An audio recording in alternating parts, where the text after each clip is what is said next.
Just 10 minutes ago, Tom had veered left off the R445 dual carriageway, only to find himself on an unfamiliar back road. The descent was steep at first, but after about a kilometer, the road evened out. The difference between this road and the one he had just left was stark. Though he knew it was irrational, something about the sudden shift from nearly 100 miles of well-lit highways to a pitch-dark, unmarked stretch unsettled him. The only illumination now came from his car's headlights and the reflective cat's eyes embedded in the road. As if to make things eerier, his car radio had finally lost signal, leaving only the steady hum of tires rolling over the coarse gravel as his sole companion. Keeping his right hand on the wheel, he reached out with his left, fumbling for the printed Google Maps directions he had brought along. His fingers brushed against something unexpectedly slimy. Instinctively recoiling, he decided to pull over for a closer inspection. Bringing the car to a gradual stop, he switched off the headlights, plunging himself into complete silence and darkness. The vast countryside around him, lined with thick, towering trees, was now nothing but a black void beyond the windshield. He flicked on the overhead light, feeling an odd sense of security, though he recognized the irony of feeling safer while making himself more visible in the middle of nowhere. His directions were buried beneath a mess of empty Red Bull cans and crumpled sandwich wrappers strewn across the floor. As he retrieved them, studying them for the second time that night, his phone suddenly rang. It was his boss, Mark. "Hey, what's up, Tom?" "Hello." "Yeah, Mark." "Jesus Evangelsen Christ, Tom. I've been trying to get through to you for the past 15 minutes. Where the hell are you?" "Lost signal, man. I'm in the middle of nowhere. What do you want?" "Just checking in to see if you're safe. You had me worried for a second. I thought you'd either been found out or worse, bailed on me." "Bailed on you? What the thing do you take me for?" Tom scoffed before adding, "Actually, here's a question for you. What exactly do you have to be worried about? I'm the one out here taking all the risk, not you. Care to explain the supposed danger you're facing from wherever the hell you are? Besides," he added, "it's just a water spring. Stop acting like it's some kind of Ekasan Area 51 operation or something." Mark's tone suddenly hardened. "Watch your mouth, Tom. Talk to me like that again, and I'm cutting your cut down to 10%. Are we clear?" It was the first time Mark had ever threatened him. Not that the man wasn't serious. Mark had a habit of keeping his promises, whether good or bad. It was just that Tom had never heard him make a truly harsh one before. He struggled to take it seriously, considering what a complete square Mark was. The first time they had met, Mark had been seated in his office, dressed in an oversized red and white checkered shirt and a ridiculously short fluorescent green tie. His wide, thick glasses made his beady eyes look 2 or 3 times their actual size. His receding hairline was slicked back with a greasy sheen, though stubborn curls flicked up in random places. But the detail that stuck with Tom the most wasn't Mark's appearance. It was the framed Magnum PI poster hanging above his desk. That, and the very first thing Mark had ever said to him. "I'm an Aquarius," he had announced, pointing toward another framed print of star constellations on the far wall. From that day on, Mark had been known as AS. Aquarius, a nickname Tom was fairly certain he remained oblivious to. Ironically, Mark was the last person Tom would have ever imagined getting involved in something this illegal with. All right, Tom muttered, shaking his head. "I'm sorry, man. I'm just a little on edge about this whole thing, but don't worry about me. You know you can count on me." Tom leaned back against the driver's seat, his eyes scanning the empty road ahead. "Right now, I'm pulver on the side of the road, probably 5 minutes away from the spring. At least, I think so. There should be 3 turns coming up, yeah, 3. I just need to figure out which one's the right one. I printed directions a few days ago, but I have no clue where they are now. I'll just look them up on my phone." He flipped through the pages he had in front of him. If I remember correctly, it's the first, right? Yeah, Mark confirmed. The first one sounds about right. Tom glanced at the directions again. Okay, yeah, first one. You're doing great, Tom. I knew I could count on you. Just stick to the plan. Go in, take a video, snap some pictures, gather whatever info you can, and get out. I wish it were that simple, Tom muttered, exhaling. But thanks anyway. By the way, he added, why can't I use a real camera? Why does it have to look amateurish? Use your phone, nothing professional. Just get the footage, bring me your phone, and I'll handle the rest, Tom sighed. Fine, whatever, I'll see you soon. Wait, one more thing, Mark said. Tom groaned. I don't want to hear it, this time. Mark's voice held an edge, something closer to a warning than a request. Do not enter Stetson this up for me. The call ended with a cold click. Oddly enough, it was the most encouraging thing Tom had heard all night. Yeah, all right, we'll see. Tom muttered under his breath, before checking his phone screen to make sure the call had actually disconnected. Sliding the phone into his pocket, he stretched the denim of his jeans as wide as it would go between his thumb and forefinger. As he turned back toward his car, he realized he had wandered a few feet away while on the call. His eyes locked onto the bright glow of the compartment light still shining from inside. With each step he took toward it, the light bobbed slightly in his vision against the pitch-black surroundings, like he was moving toward the end of some tunnel. Another oxymoron, he thought. The hardest part of this job was still ahead of him. Re-entering the car, he left the overhead light on. He grabbed the small water bottle from the cup holder, tilting it back to take the last sip. Only a dribble remained, sliding lazily along the inside edge before breaking into tiny droplets at the bottom. He swished the water around in his mouth for a few seconds before swallowing, shuddering at the bland, almost stale aftertaste. Tastes like death crawling down my throat, he thought grimly. Like water, but with no refreshment. As if it had been tainted by dry, ancient clay dug from a forgotten graveyard. Leaving it in the warm car with the lid off probably hadn't helped. His eyes drifted to the label. Ballintully Sport. He muttered the name under his breath, shaking his head. Such an uninspired, forgettable brand. Exactly what you'd expect from a supermarket's own line of bottled water.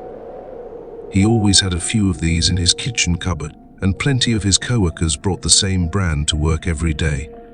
Still, he hadn't forgotten that strange morning when nearly everyone at work, himself included, had suddenly noticed how awful the water tasted. It wasn't just a one-off complaint. The realization had spread like wildfire, voiced by nearly everyone in the room at almost the same time.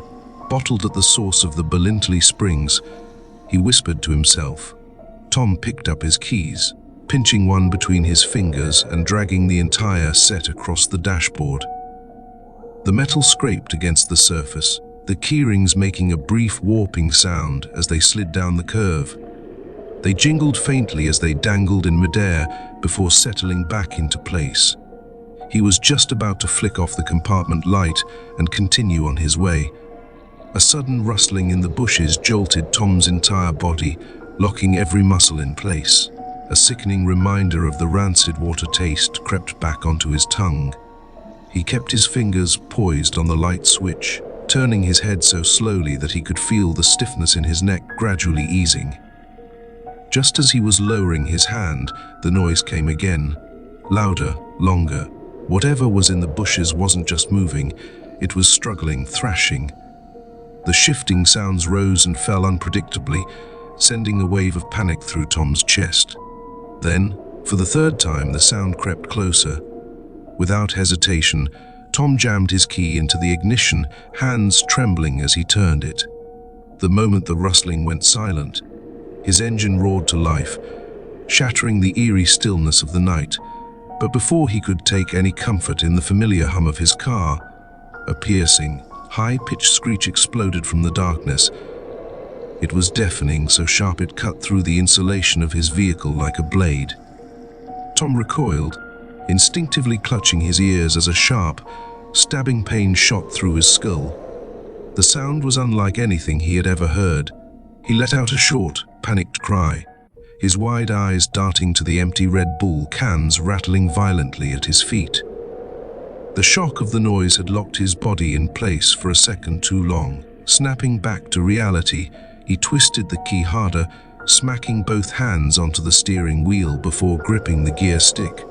His foot slammed onto the accelerator. The instant his headlights flooded the road ahead, the wailing noise vanished, swallowed by the sudden surge of movement. Silence washed over him, but his entire body remained rigid, his nerves still sizzling with adrenaline. His hands quivered against the wheel as he struggled to steady his breath. The road rushed toward him faster than he realized. It took several long, disorienting seconds for his mind to catch up, for his surroundings to feel real again. Only then did he realize how dangerously fast he was going. With a deep inhale, he eased off the gas, forcing his heartbeat to slow with it. The ringing in his ears refused to fade, leaving him in a dazed limbo between panic and disbelief. His thoughts were so consumed by what had just happened that he almost missed his turn. The first right, the one leading to the springs. He hit the brakes hard, the tires screeching as they fought against the asphalt. The car lurched, its sudden stop sending a dull burn through his chest as the seatbelt caught him. Gritting his teeth, he swung the wheel and turned down the narrow road. For the next few minutes, he drove in silence, his speed fluctuating each time his mind drifted back into the chaos of moments ago. Eventually, he reached an entrance. It wasn't a grand gateway or a marked road, just a narrow break in the hedges leading to a patch of large grey pebbles.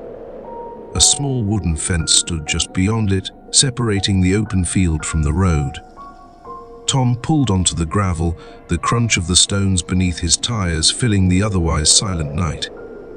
He switched on his headlights, their beams stretching out beyond the fence in a weak attempt to illuminate what lay ahead. Why the hell didn't I bring a flashlight? He thought bitterly. At first glance, the field looked utterly unremarkable, just another stretch of land, the kind used for grazing cattle. This can't be it.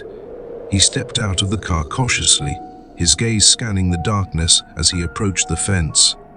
His headlights caught something, small plastic sign, zip, tied to the wood. He chased PMSSSPRT can be guias EFUI. His stomach twisted slightly. As he reached the fence, he spotted it a valley, dropping steeply to his far left. It wasn't obvious at first, hidden in the shadows, but now that he saw it, he knew. Ballintully Springs. He had found it. Reaching into his pocket, he pulled out his phone and dialed Mark. The call was picked up after 2 rings. "Tone, yeah," he breathed.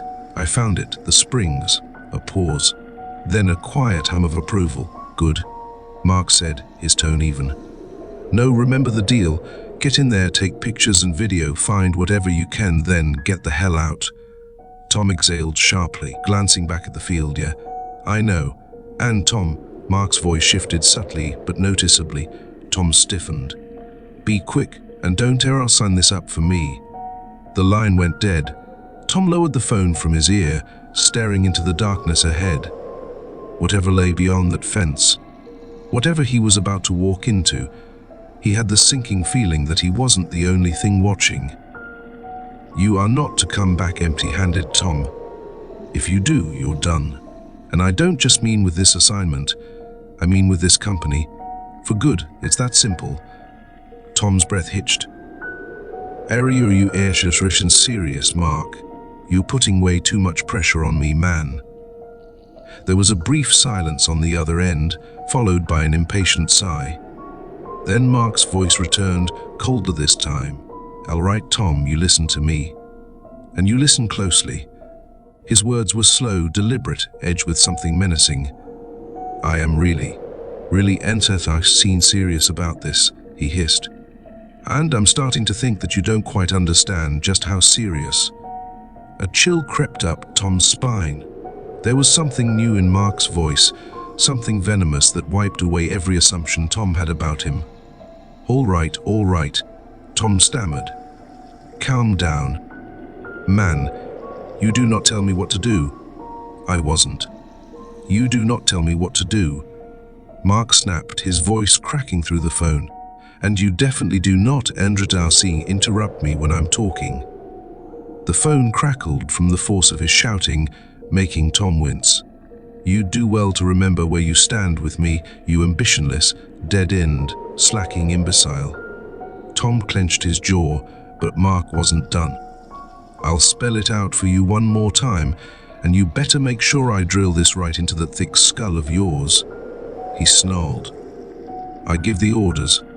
I tell you what to do. You don't tell me, you don't tell anyone in this company anything. You show up late, looking like something a sewer rat dragged in, waste half the day twiddling your thumbs, and contribute nothing but speculative drivel to this paper. Tom's grip on the phone tightened. If the roles were reversed, Mark continued, I wouldn't even last 3 minutes before being all over you like a white rook on a black pawn. He let out a dry chuckle. But look at you. You're out there in the middle of nowhere, obeying every damn command I give you, because you know deep down you need this. A pause. So go on, Tom. Give me a reason. Try and weasel your way out of this. Entertain me. Tom was shaking.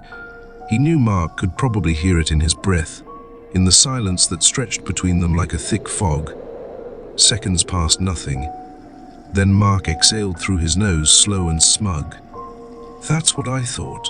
You don't tell me what to do. You work for me. It's never going to be the other way around, buddy. Never. Tom said nothing. His chest rose and fell in shallow breaths, his grip on the phone so tight his knuckles atched. He could almost feel Mark's wet, heavy breathing seeping through the speakers, dampening the inside of his ear. Slowly, he pulled the phone away, lowering it to his chest. A dizzying swirl of rage, confusion, and something else, something cold and uncertain, ran through him. He forced himself to breathe. Then, steadying his voice as best he could, he lifted the phone back to his ear. What is your obsession with this? He asked, his tone quiet, controlled. Mark scoffed. When he spoke again, his voice dripped with condescension. Don't you get it at all, Tom? Silence, the foul tasting water, the people getting sick, weeks of investigation turning into months and nothing to show for it, not even a trace. He let out a dry chuckle. All that effort, all that work, and no one has found a single detrimental cause. Tom frowned. They've been going about it all wrong. A pause. What do you mean, Mark? A low, amused hum came through the receiver. Oh, come on, Tom. You do know what I'm talking about, don't you? The Ballintully scandal, Mark continued, his voice laced with mockery. The case you're currently working on. Tom's grip on the phone tightened. Of course I know, he snapped, his temper slipping. Well, what do you know? Mark mused. You actually got something right for once. Tom bit down on his frustration, his silence burning in the space between them. Mark let the pause linger, as if savoring it. Think about it, Tom. All those investigations at the filtration plant. Pointless. They've been wasting their time, chasing theories trying to understand why there's no evidence, instead of reaching out and grabbing the answer right in front of them. Tom swallowed. His mind raced. Mark, I mean no disrespect here, but you're just telling me stuff I already know. Mark laughed softly. It was slow, deliberate. Oh, Tom, he murmured. Not yet, you don't. I want to understand something, Tom. Why is it that from the very beginning, everyone just assumed the company was at fault? Why did no one ever question the actual source of their water? Mark's voice was calmer now, but there was an edge to it. Sharpness that made Tom uneasy. Think about it, he continued. Why has no one considered, just maybe, that the problem isn't the filtration plant? That maybe, just maybe, the real issue lies with the Ballintully springs themselves. Tom stayed silent, listening. It's fascinating, really, Mark went on. The way people have just conveniently ignored that possibility. Convenient. And I say convenient because it plays right into our hands. He let out a short, humorless chuckle. but not going to sit here and risk us letting this go unnoticed any longer. Eventually, someone else is going to figure it out, and when they do, we'll have lost our shot." His tone turned sharper, more urgent. "We have a chance here, Tom. A real opportunity to break this scandal wide open, and when we do, the public will be shocked at how blind they've been." Tom's pulse quickened. "Think about it," Mark pressed. "This could be the moment, a landmark in journalism history, and the two of us will be at the center of it all." Tom frowned. This over some scandal at a mineral water company?" Mark scoffed. I know. It doesn't sound like a big deal, does it? And to be honest, under normal circumstances, it shouldn't be." He sighed, then added, "But the media of the public, the mystery of it all. The way no one's been able to find any real evidence to explain what's happening. That's what's turned this into something bigger than it ever should have been." He paused, letting his words settle before continuing. "And when we finally reveal that the answer was right there the whole time, that no one before us even bothered to take a closer look, it's going to be huge. People will be talking about this for weeks. Hell, maybe even months." Tom could practically hear the excitement in Mark's voice. "They'll remember this story, and more importantly, they'll remember us." Mark's voice dropped lower. "We'll be the ones who brought common sense to an overcomplicated mess. The ones who didn't just follow the herd and milk a cash cow dry. We'll be the ones who actually found the truth." Tom shifted in his seat. We have a chance to make history, Tom, to make big names for ourselves." Mark's voice darkened. "And I swear, I will be left out to dry before I let you deny me that chance." Tom exhaled slowly, forcing his voice into something steady. "I'm starting to understand," he lied. Mark let the silence hang for a moment before speaking again. "Good. Sorry, Mark," Tom added. "I should have known better." There was a beat of hesitation before he continued. "Though, there's something I gotta tell you." Mark sighed, already impatient. "What is it, Tom?" "Well, just a few minutes ago, something weird happened." "Go on." "Right after our last call, I was about to drive off when I heard this loud rustling in the bushes. I ignored it at first, but then, just as I was pulling away, I heard this screech. Mark repeated, unimpressed. "Yeah, man, it shook the whole car. I mean, everything around me started rattling. It freaked me the hell out." There was a pause before Mark let out a dismissive laugh. "Tom, are you sure it wasn't just a badger?" Tom frowned. "A badger?" Often when something unexpected happens, people's minds exaggerate the details. Mark explained, his tone almost patronizing.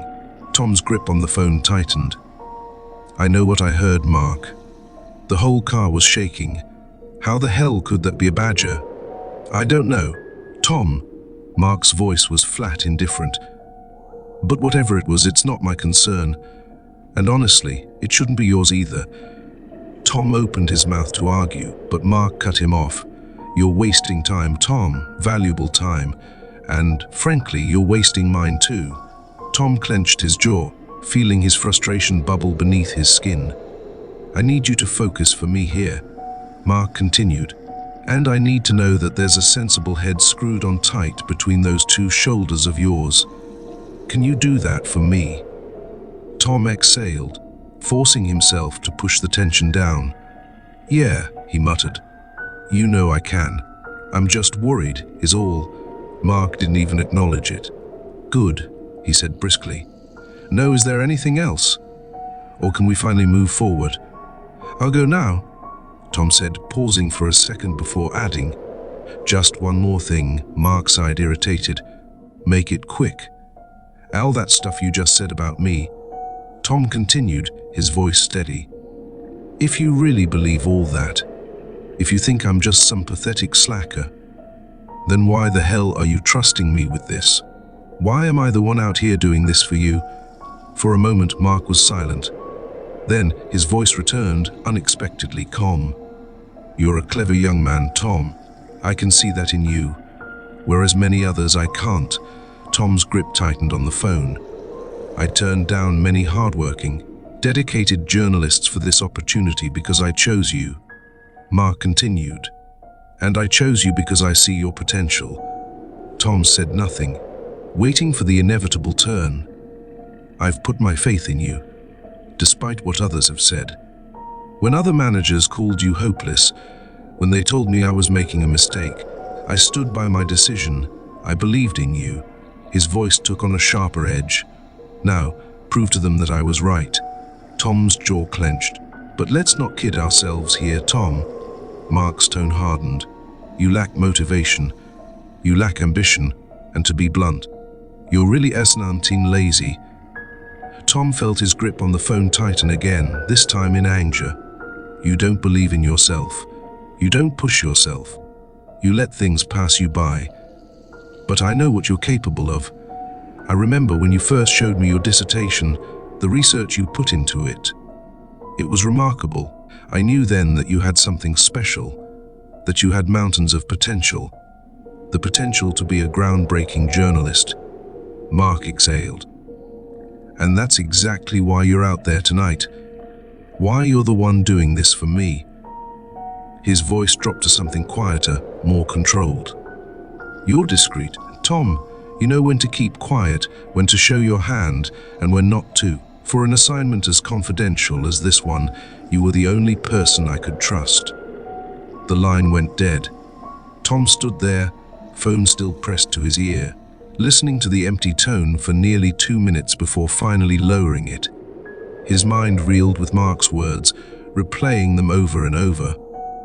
The praise meant nothing. He could still feel the weight of Mark's earlier outburst, the sting of every insult. It didn't add up.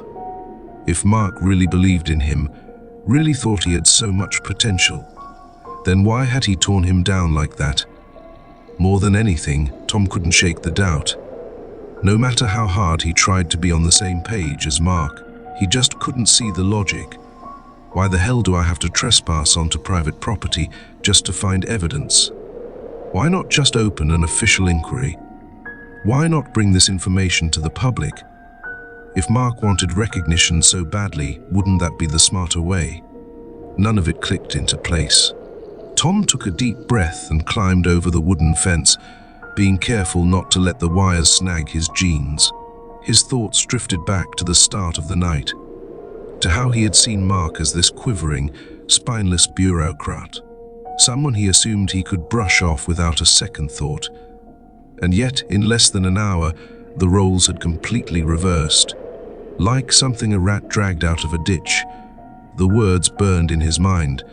As his feet hit the grass, the dampness seeped into his shoes. Each step made his socks wetter and heavier, the cold sticking to his skin.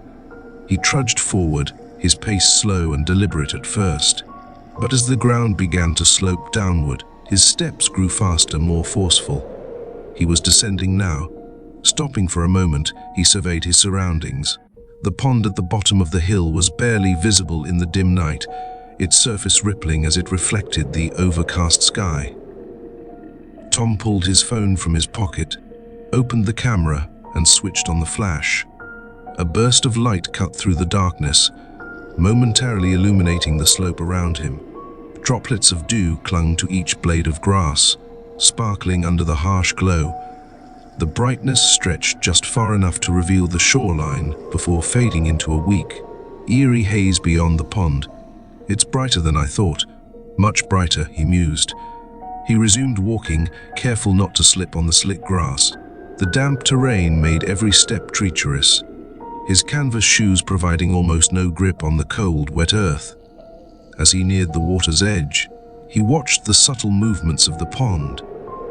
Thin streams of water seeped out from the shore, moistening the pebbled sand before slowly retreating back. The process repeated, each wave creeping forward, soaking the ground for a moment before drawing away like something testing its reach. The night was silent, too silent.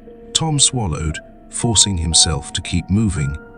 As Tom stood at the edge of the pond, he could see only a few feet across the dark water.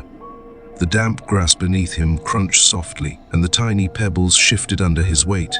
Slowly, he opened the video recorder on his phone.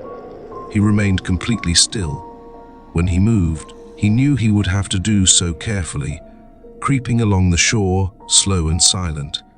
His senses sharpened as he concentrated on the faint rippling of the pond, waiting, anticipating. He was hoping for something, some movement, some noise, something he could trace back to a source. The ripples were heavy. They stretched southwest across the water, moving unnaturally far before dissolving into the shallows. That's when it hit him. The night was completely mute. The cool air was still. Not even the lightest breeze stirred the surface. A fish couldn't have made that. Neither could a water beetle. So what was causing it? Tom's grip on his phone tightened as he directed the camera light across the pond like a searchlight cutting through a midnight sky. He paused, holding the beam steady, watching the ripples as they entered the light, crossed through its glow, and faded back into the surrounding darkness. He sidestepped slowly to the right, careful with every movement. He didn't want to startle whatever was in the water, or worse, draw its attention. Every muscle in his body was under his full control now, each shift of his foot deliberate, every breath measured. He took his time, ensuring that nothing ahead of him could make an unexpected sound. He glanced down at his feet, checking for obstacles. Then instinctively, his eyes flicked back to his phone screen. 3 minutes had already passed. That's odd, he thought. It felt like mere seconds, but that wasn't the part that unnerved him. His battery had dropped from 57% to 23% since he left the car. Tom swallowed hard. That didn't make sense. He dismissed the thought. His phone had been acting up lately anyway, and turned his focus back to the pond. The ripples were moving faster now.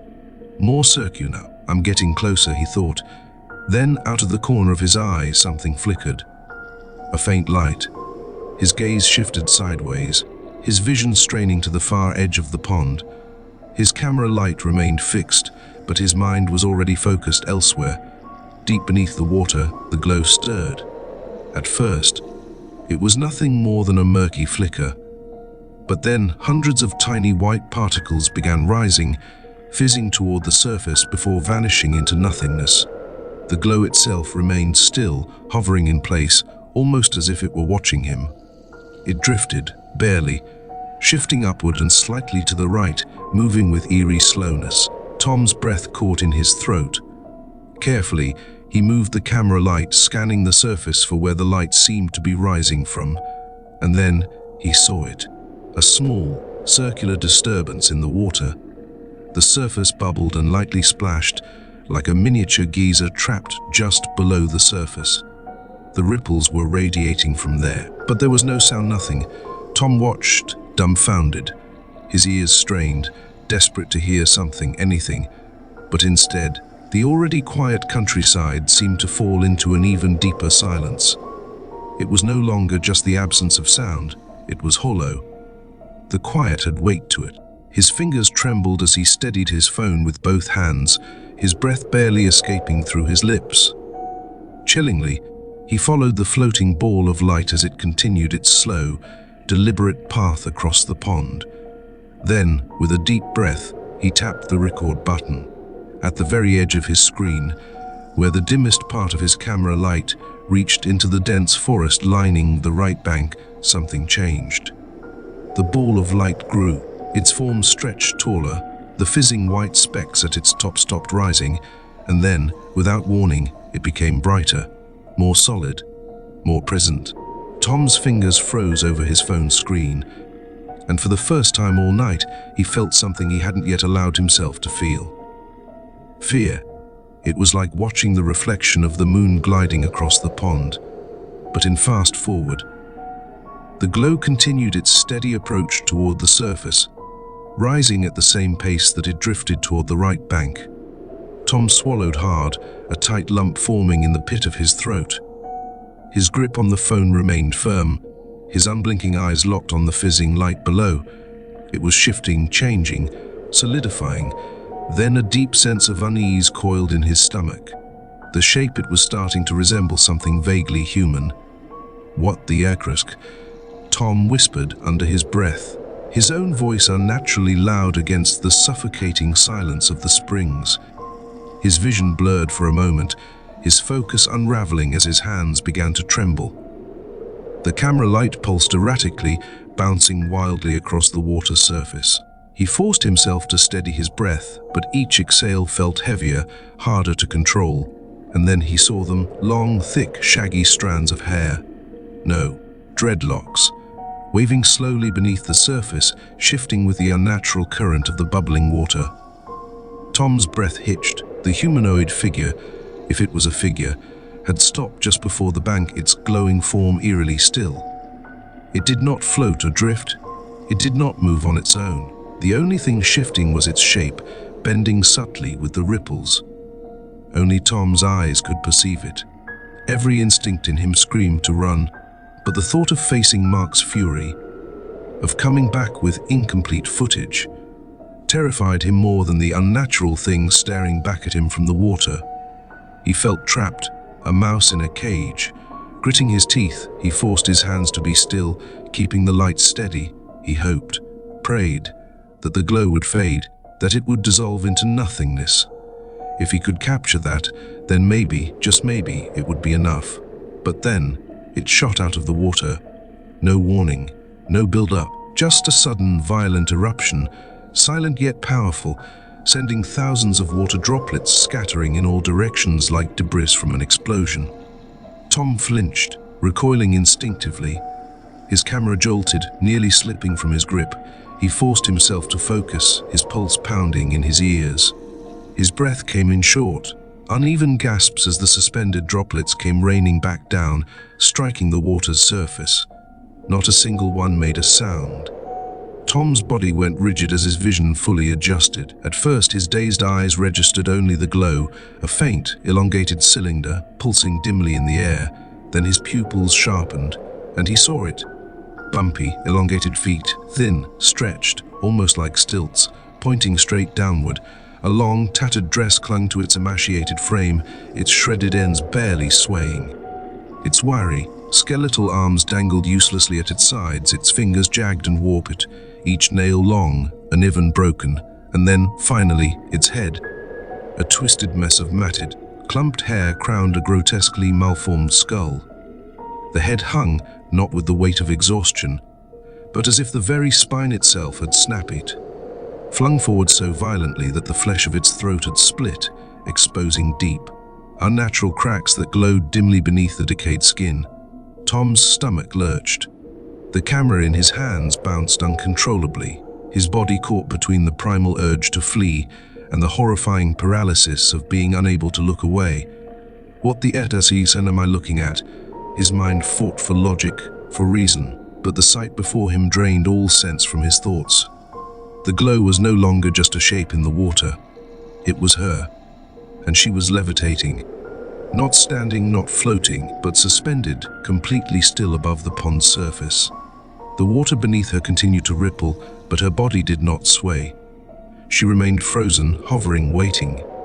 Drip, a single droplet slid from her dress, breaking away in slow motion before falling silently into the water below. Drip, another followed. Tom stood frozen, his breath shallow, his fingers digging into the cold surface of his phone. Drip, the final remnants of her sudden emergence faded. The water stilled, the silence stretched. She did not move. She did not blink. She only existed. Tom continued to watch through the recording, his mind screaming at him to do something, to move, to run. But he couldn't. He was waiting to see when she would move first. Tom's breath hitched as a piercing thought slashed through his mind. What if she starts moving toward me? A sharp, icy breeze brushed against his skin, sending a wave of goosebumps crawling down his arms and spreading across his torso. It was as if the very air around him had shifted, growing dense, heavy with something unseen. His exposed face and neck prickled with a sensation that felt both wet and freezing. Like a fine mist of water had been sprayed over him, only to be instantly turned to ice. Still, he kept his gaze locked onto the screen of his phone, his trembling hands barely keeping the camera steady. But the thing, the glowing woman, remained eerily still, hovering just inches above the water. Her head remained slumped forward, her crown pointing toward the dense, tangled trees lining the right bank. Swallowing hard, Tom tilted his head slightly and tapped the top of his phone to check the battery life. That's when he saw it. At the very edge of his vision, arching just above him, was a pale crescent of light. A sickening sense of doom coiled inside him, clawing its way into every nerve, every fiber of his body. His throat clenched. Slowly, almost unwillingly, he lifted his head, and then suddenly she was right there, face to face. Tom screamed. He stumbled backward, his phone slipping between his frantic hands before dropping onto the sand a few feet to his right. His mind went blank with terror. His body refused to listen. "Move! Move!" Scrambling, he crawled back as fast as he could, his palms digging into the cold earth, his fingers shaking so violently he could barely push himself up. Fear and confusion were crashing into him in waves, his thoughts spiraling, his body trying and failing to process the impossible. His first attempt to get to his feet ended in failure. His balance betrayed him, and he fell flat onto his back. He gasped for breath, barely managing to push himself upright again, only to realize that she had moved closer, still hovering, still watching. Tom's eyes darted across her ghostly figure, the awful details burning into his mind. The unnatural angle of her head, thrust forward like a serpent poised to strike. The sunken, scarred cheeks stretched over her skeletal frame, the eyes hollow, vacant, lidless, and then her mouth. An inverted slit curled unnaturally to the side, twitching. Everything about her glowed a blinding, pale white, her entire being outlined in thin, inky black lines like a smudged sketch drawn in the dark.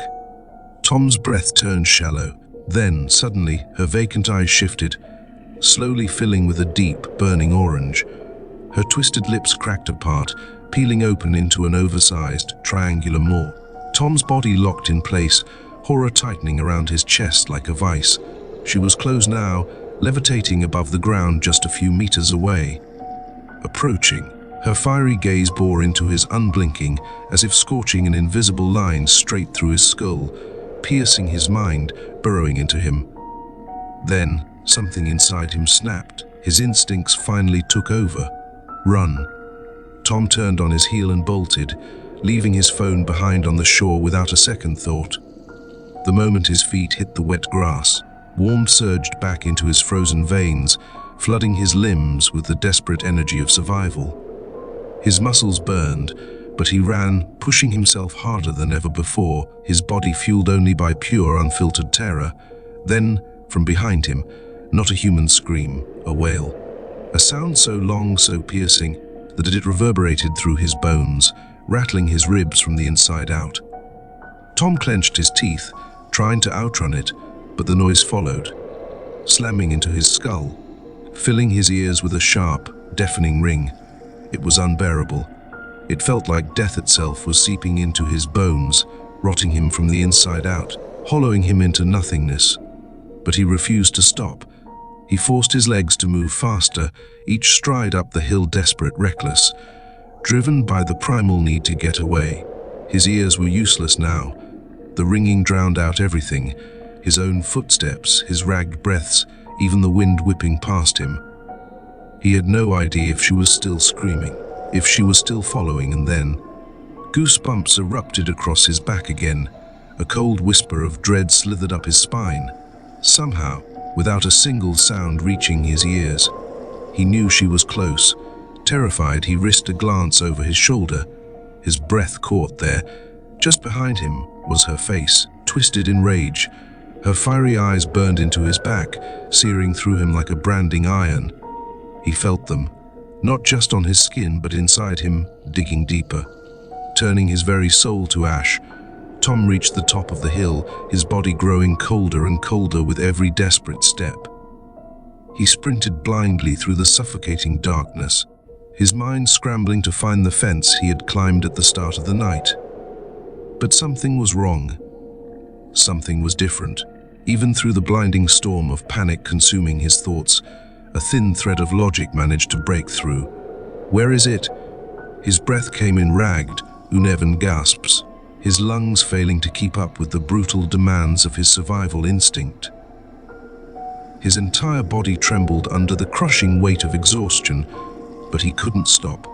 The freezing sensation engulfing him was growing worse, crawling under his skin, digging into his bones. He kept running. Through blurred vision, he squinted as painfully as he could, struggling to focus through the pressure of the entity gaining on him. Then, there it is. His heart nearly burst from his chest as his frantic gaze locked onto the fence ahead. And just beyond it, his car, his one chance, his only way out. Tom pushed himself harder, forcing his legs to keep moving even as his body screamed at him to stop. His teeth clattered together, his entire frame shaking violently, but he didn't care. His mind clung to one desperate thought: just reach the car, just reach the car, just reach the car. The fence was right there. He leapt. His feet landed hard on the second ledge, his muscles barely registering the pain before he launched himself over, crashing onto the other side with a brutal impact. A sharp, electric shock of pain shot up both his legs, but he didn't stop. Limping forward, he shoved his trembling hand into his pocket, fingers fumbling wildly for his car key. Come on, come on, come on. He twisted his head over his shoulder.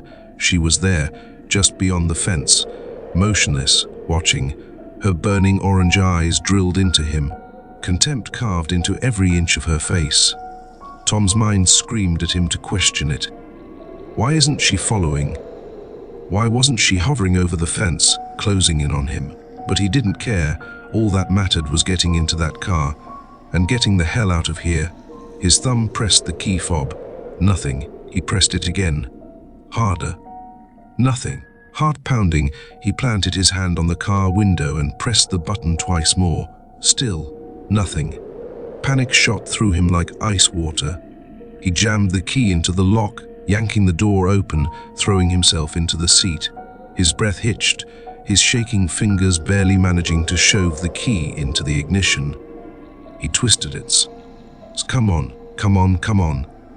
He twisted it again. Nothing. His stomach dropped. No. His pulse roared in his ears, his frantic mind racing to piece it together. Why wasn't it working? And then it hit him. The headlights. He had left them on. The battery was dead. A suffocating wave of dread crushed down on him as the realization sank in. He was trapped, stranded, with her. As if their minds were synchronized, she rose. Tom's breath caught in his throat as she lifted into the air. Effortlessly, weightlessly, her glow bleeding across the fence. Then she moved. Forward, until her light filled the windshield, until she was right there. A thump hit the roof of the car. Tom flew the thump, and another. With the fourth impact, a horrific splitting sound screeched through the air. And then her hand, glowing white, long, gnarled, inhuman, punched through the steel. Tom choked on a breath, his head snapping upward just in time to see her second hand follow, gripping the jagged metal like it was nothing more than soft, pliable wax. Then, with terrifying ease, she peeled the roof back. Tom watched in horror as the steel bent, curling into grotesque, twisted lines like strands of melted cheese. His entire body went rigid. She loomed over him now, her glowing orange eyes burning brighter, her twisted mouth yawning sideways, stretching open. Inside, rows of long, jagged, impossibly sharp teeth. Tom couldn't breathe, couldn't move. A thick string of saliva dripped from her open maw and landed on his cheek. Instantly, his skin froze. A sharp, stinging burn shot through him, cold and unbearable. His breath shuddered. She smiled. Her hollow cheeks caved inward as she exhaled, releasing a freezing gust of air through her jagged fangs. The cold hit Tom's skin like needles of ice, the sheer force of it making his eyes well up uncontrollably. His tears burned, hot, scalding, as if they were trying to fight against the unbearable chill invading his body. Then, she let out a final, earth-shattering wail. The sound didn't just vibrate through the car, it consumed it.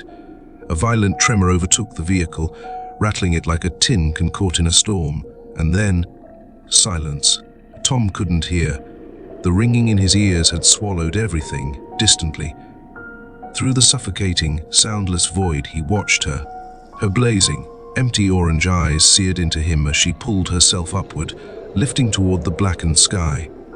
But her pale, glowing hands remained, still clutching onto the jagged hole she had torn into the car. Tom stared, barely breathing. Then, her arms stretched, not naturally, not humanly.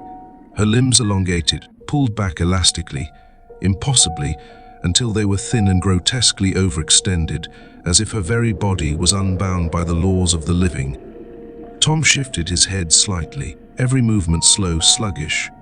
Like his body was resisting him, his gaze dropped for just a second. He saw it, drops of blood, his blood, dripping onto the seat beside him. It took him a moment to realize. His ears had burst.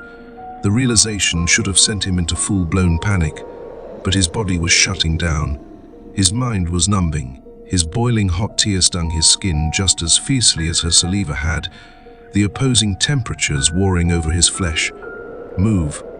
He willed his arms to lift, to wipe the tears away, to do something. Nothing. His muscles wouldn't respond. His body had frozen solid. A few more seconds passed, he felt nothing. Then, slowly, so slowly, he rolled his head to the left, looking back up at her. And the moment his eyes landed on her glowing, inhuman form, she moved. She let out a final, unheard scream, one that should have shattered his eardrums, but he was already deaf. And then she descended, plummeting toward him at an impossible speed, her sideways mouth still screaming, her glowing, jagged teeth stretching wide, her shredded hair flaring wildly as she tore through the black sky. Tom's vision blurred. The last thing he saw was the gleaming knife, like fangs jutting from her mouth, barreling toward him, and then a cold, unstoppable force tearing through him. His flesh peeled back, his thoughts shattered, and then nothing, just darkness.